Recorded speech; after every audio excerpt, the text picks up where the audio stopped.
Alright, what's going on, guys? Trev back again, here to bring you another video. This one's going to be doing our first review for the series premiere of The Walking Dead, The Ones Who Live, Season 1, Episode 1. This one is called Years.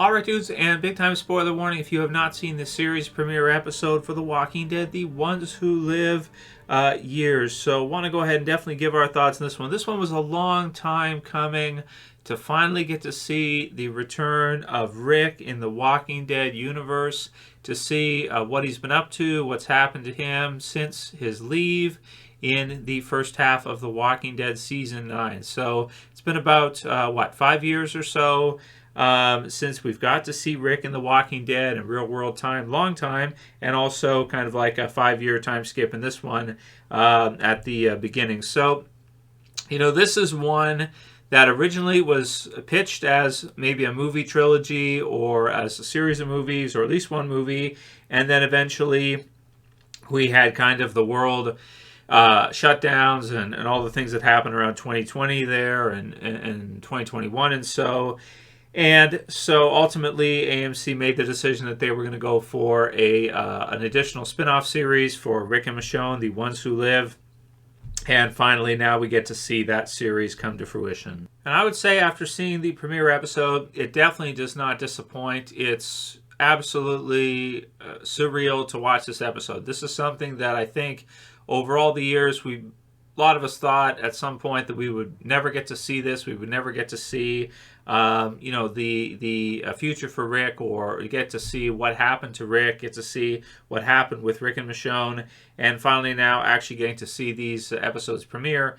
And this first episode premiere, it's amazing, intense, surreal, and really, really incredible when you get to the final scene. So this one was kind of spoiled a little bit with respect to the beginning. I don't know if it was leaked somehow or something, or maybe just from the trailers people kind of thought they might do this. So we get to see pretty much right away a recap. Rick considers possibly committing suicide because he's trapped in the CRM. He can't return to Michonne, Judith, everybody else, all of the survivors that we know from The Walking Dead. And so they have a very strict protocol and secrecy. We get to see this a bit in Fear the Walking Dead. We get to see it in The Walking Dead World Beyond as well, too.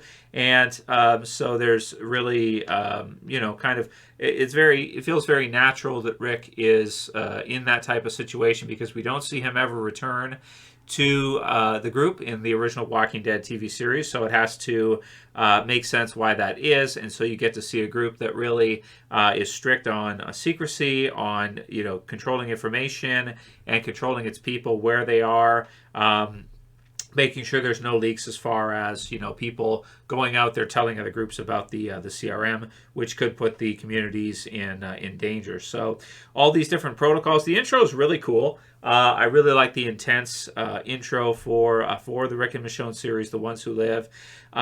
It's great. It feels somewhat like a movie intro, almost like a monster movie.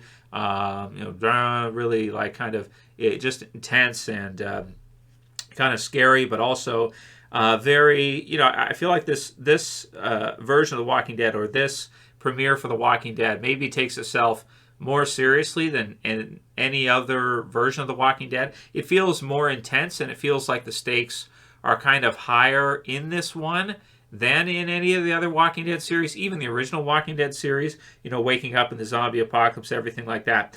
It feels like the stakes are higher, more intense, and, more sort of like, I don't know, maybe it's because we get to see The Walking Dead from the perspective of Rick to start things off. So to get to see him back again in this one, it just feels very, very intense and very, very movie-esque, more so than maybe any of the rest of The Walking Dead does, in the way, the style, and the way that they've gone ahead and done this one. So like I said, for the kind of the spoiler about the hand, so Rick has been trying to escape several times here from the CRM. He hasn't been able to do it, but he just kind of plays along and keeps trying different ways he can to escape any way possible.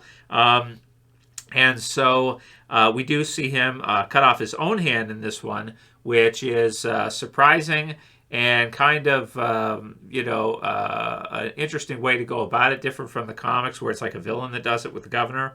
In this one, it's just him actually trying to escape, and so that's what he ends up going ahead and doing to try and get away, and it doesn't even work anyway, which is brutal. You get these kind of dream sequences of him with Michonne as the episodes are going through, them kind of, meeting on a bench and whatever, the sun, really, really beautiful scenes and everything. And are they dream sequences? Could it be a potential future if Michonne was to join the CRM at some point later or something? Or who knows? I guess we'll see as the series plays through. Rick kind of explains the CRM. You got General Beale. You got Oakenfour, who's a really good character. And, you have Rick. He's a consignee, or I guess he's kind of working towards establishing some status in the CRM. He ends up joining the army with Oakenfour on Oakenfour's referral, I guess, going ahead and deciding that eventually he would do that. Maybe it put him in a position he'd be able to escape, more easily. We get the A's and B's explained. B's just trying to survive, A's as possibly leaders. Makes me think of like alphas and betas. So you have kind of like maybe a person who's potentially could lead others and could kind of think for themselves and do all that as the A's, and then B's, people who are just kind of going along, highly agreeable, just going along, trying to survive, just doing their thing, and don't really enjoy thinking for themselves, just want to do what they're told, and them finding comfort in that. So the episode, it's intense, all the way through. I want to say. A lot of discussions. I won't go into, I think, the different discussions in the episode because it's pretty smart, and it's something you can probably watch back a couple times if you want to. So you can go ahead and do that if you want to. You do have the part where he's going to escape through a manhole through the tunnel, and he gets kind of the instructions of where to go and what. But then there's a girl who gets involved, so he sort of can't do it because he wouldn't be able to kill the girl in order for him to escape. Tries to fake his death to get away. It doesn't end up working. By the time you get to the end of the episode, it feels like he's kind of stuck here. You're not going to see him reunited with Michonne. It almost feels set in by the time you get to the end that there's really no way he can get away. Then you see him in the helicopter with Oakenfour and some of the others, and it gets basically shot down. Oakenfour explodes. Really cool first-person view in the helicopter for Helicopter Boy. And you see it kind of go down, and then in the last scene, you see that Michonne may be the one who shot it down, or her and some kind of group shot it down, and then she ends up stunned to see that the last CRM soldier before she kills them all ends up being Rick. So you get the great reuniting scene, and then have to watch the subsequent episodes to see what happens after that. So it's amazing, guys. It's really, really amazing. Long time coming, and basically, I want to say like perfect. I'd give it a 10 out of 10. The only thing is it's pretty smart, so it might lose some people as you kind of go through in the way they sort of compartmentalize everything off. But that's military, and it is cool to see that Oakenfour kind of has like a prior part in The Walking Dead, that it's kind of revealed that he was involved with the bombing of the different cities, like what they say, Atlanta, some of the others.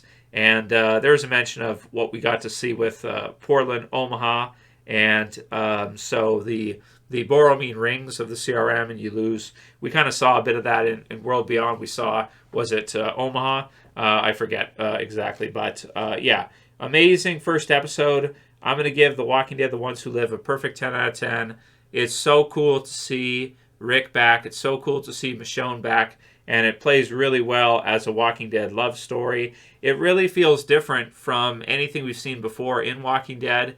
And you feel like at least I felt like the quality was better than probably anything else we've seen. Maybe it's the best Walking Dead premiere we've seen so far. With the setup and the amount of time we had to wait to get to see Rick and Michonne again, maybe I'd have to say this is the best premiere that The Walking Dead has ever had for any of its series, including the original premiere for the original Walking Dead series. Comments below, what did you guys think? Thumb the video up before you leave. Leave a comment. Subscribe to the bottom. So for this one, so you guys can soon for another video. Absolutely amazing. Was worth the wait. The hype was, it was even better than what it was hyped up to be. They killed it. They freaking killed it. It's incredible. Got to see it if you haven't seen it. So for this one, see you guys again soon for another Trev saying peace later, guys. See you soon.